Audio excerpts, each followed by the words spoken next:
ya Mulyono dan geng.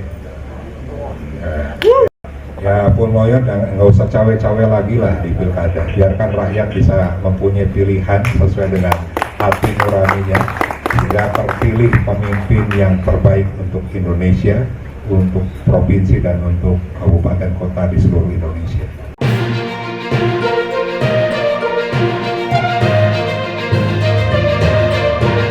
Yang saya hormati kawan-kawan media yang sudah hadir sampai dengan dini hari ini, terima kasih telah menunggu sampai selesai prosesi pendaftaran calon gubernur dan wakil gubernur yang diusung oleh PDI Perjuangan.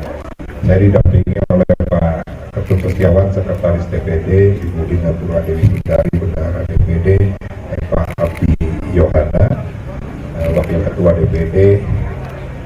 Terima kasih sekali lagi kawan sekalian, dan alhamdulillah PDI Perjuangan menjadi partai yang terakhir mendaftarkan pasangan calon gubernur dan wakil gubernur Jawa Barat, yaitu Bapak C.C. Wiradinata, dan untuk calon gubernur dan calon wakil gubernur adalah Bapak Ronald Surapraja.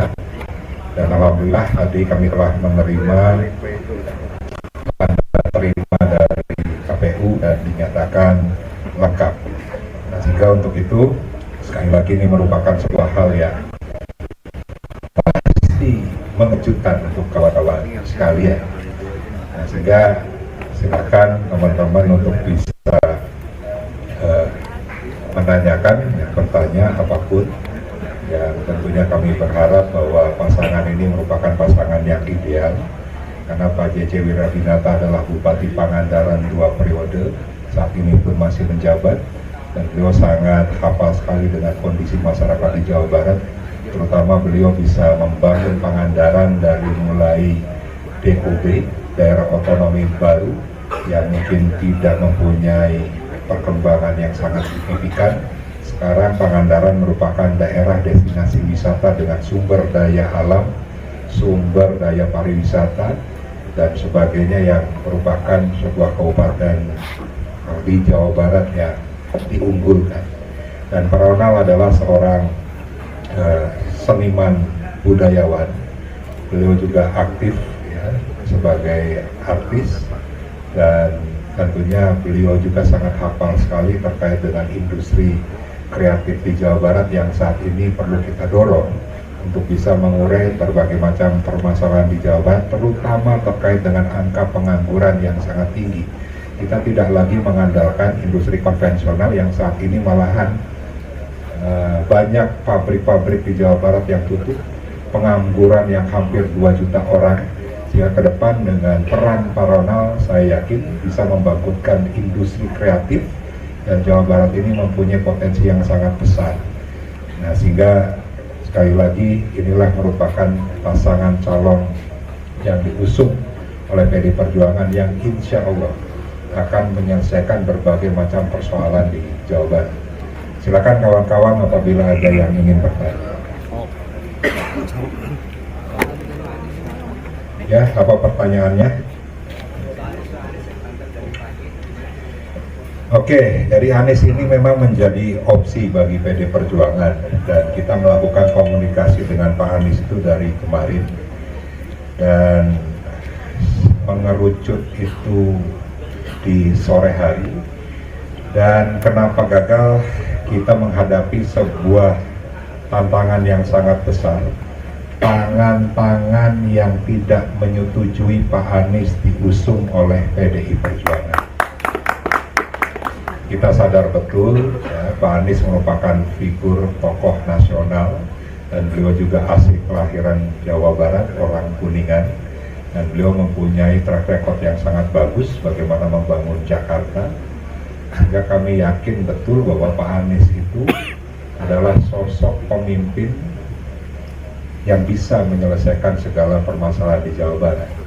Tapi kekuatan yang sangat besar itu yang pada akhirnya Pak Anies tidak jadi diusung oleh PDI Perjuangan.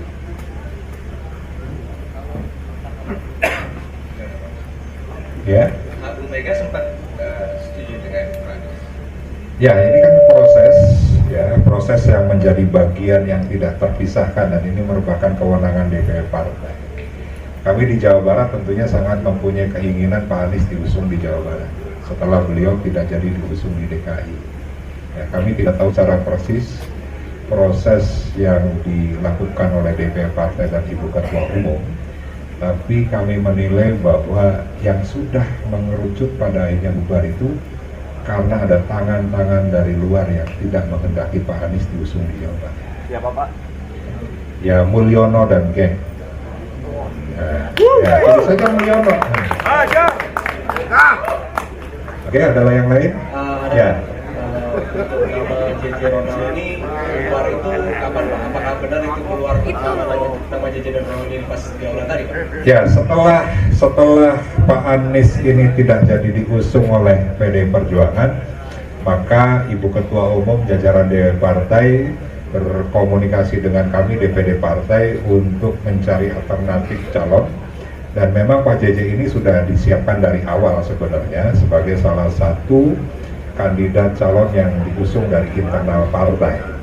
Dan Pak Ronald juga kemarin juga sudah melalui sebuah proses pencalonan di Kota Bandung, yang pada akhirnya Kota Bandung kita merekomendasikan nama yang lain. Nah, sehingga memang di detik-detik akhir itu yang pada akhirnya kader partai ya, yang menjadi prioritas untuk kita usung. Tapi yang saya sampaikan tidak sekedar kader partai, tapi kader partai yang mempunyai track record bagaimana menyelesaikan permasalahan-permasalahan rakyat. Jadi memang di akhir-akhir, ya mungkin sekitar jam setengah 11 malam. Oke. Tapi sejauh ini Pak, komunikasi dengan Pak Anies masih tetap nyambung karena saya dapat informasi Pak Anies sudah dihubungi Pak. Ya, yang komunikasi adalah DPP Partai. Karena memang kewenangan untuk memutuskan pasangan calon ini adalah DPP Partai, jadi Pak Anies tidak ada komunikasi dengan DPD Partai. Oke? Ya. Artinya penolakan itu bukan dari pihak Pak Anies sendiri, kan disampaikan juru bicara sendiri bahwa Pak Anies tidak bersedia di Jawa Barat. Ya tentunya kan ada sebuah proses ya, proses dari ya mungkin 2 hari yang lalu. Terakhir kami mendapatkan kabar bahwa Pak Anies bersedia diusung oleh PD Perjuangan di Jawa Barat. Nah, sehingga pada saat timnya Pak Anies membuat konferensi pers, ini menjadi bagian ya, dari proses di mana Pak Anies itu dihambat untuk bisa dicalonkan oleh PD Perjuangan. Ya. Bentuk penjagalan seperti apa gitu, boleh diuraikan? Tidak secara spesifik saya sampaikan, tapi kan sudah kita bisa lihat ya, Pak Anies dijegal di DKI. Ya. Dan ini juga terjadi di Jawa Barat. Teman-teman bisa menafsirkan sendiri ya bentuknya seperti apa, tapi itu fakta yang kita alami bersama.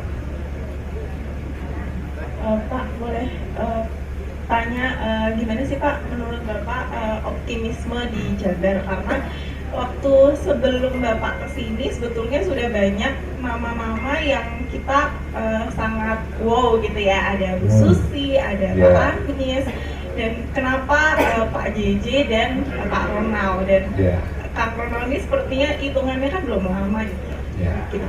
Oke, saya ucapkan terima kasih ke teman-teman media yang sudah berkreativitas ya, dengan sangat baik. Jadi pada saat saya statement bahwa ini akan ada kejutan, akan ada nama-nama di luar kader partai dan kita akan berkoalisi dengan partai lain. Nah, terus teman-teman media menarasikan berbagai macam hal ya, termasuk muncul misalnya Anies Ono, Sandi Ono dan sebagainya. Dan ini menjadi bagian yang ya akhirnya menghangatkan suasana. Dan saya ucapkan terima kasih sekali lagi. Tapi yang tadi upaya kami memang menginginkan Pak Anies untuk dicalonkan di Jawa Barat, sehingga munculnya Pak JJ, Pak Ronald itu sebagai alternatif yang saya yakin ini juga menjadi sedasar pertimbangannya pun sangat dalam bukan hanya detik-detik terakhir, karena nama Pak JJ pun sudah kita bahas jauh-jauh hari selain nama Ono Surono. Dan saya sendiri keputusan DPP terakhir, saya diminta untuk fokus untuk menjadi anggota DPRD Provinsi Jawa Barat. Cukup? Ya. Ini kan sebenarnya kan calon ini bisa dikatakan plot twist ya Pak ya, di luar dari ekspektasi dari publik yang beredar. Nah, ini nanti bagaimana dari partai sendiri menanggapi dan upaya untuk memanaskan mesin partai lagi untuk menarik perhatian publik ketika mereka mendapatkan tidak sesuai dengan ekspektasi? Oke, memang pilkada ini kan tidak seperti pilkada sebelumnya karena dilakukan secara serentak. Tapi tentunya ada poin positif kenapa ini dilakukan secara serentak, karena kita bisa menggerakkan instrumen partai juga secara serentak. Bagaimana pemilihan gubernur, pemilihan bupati, wali kota ini kan juga dengan tim yang benar-benar seirama ya, untuk bisa memenangkan pilgub, pilbub, dan pilwalkot. Nah, sehingga kita mempunyai mesin partai, kita punya struktur sampai dengan tingkat anak ranting yang berbasis RW ataupun TPS. Kita punya juga jaringan-jaringan sayap partai. Kita juga punya tentunya komunitas-komunitas ya yang terafiliasi misalnya dengan Pak JJ dan dengan Pak Ronald. Nah, sehingga ya, dari struktural, non struktural tentunya ini harus kita gerakan. Nah, sehingga besok kita sudah mulai melakukan rapat dengan pasangan calon, kita pemetaan bagaimana pembagian tugas antara struktural partai, relawan, termasuk pasangan calon. Nah, kita bagi wilayah yang tentunya saya sampaikan mungkin Pak JJ akan fokus di basis kabupaten kota yang banyak pedesaan ya, dan Pak Ronald ini akan fokus di daerah perkotaan.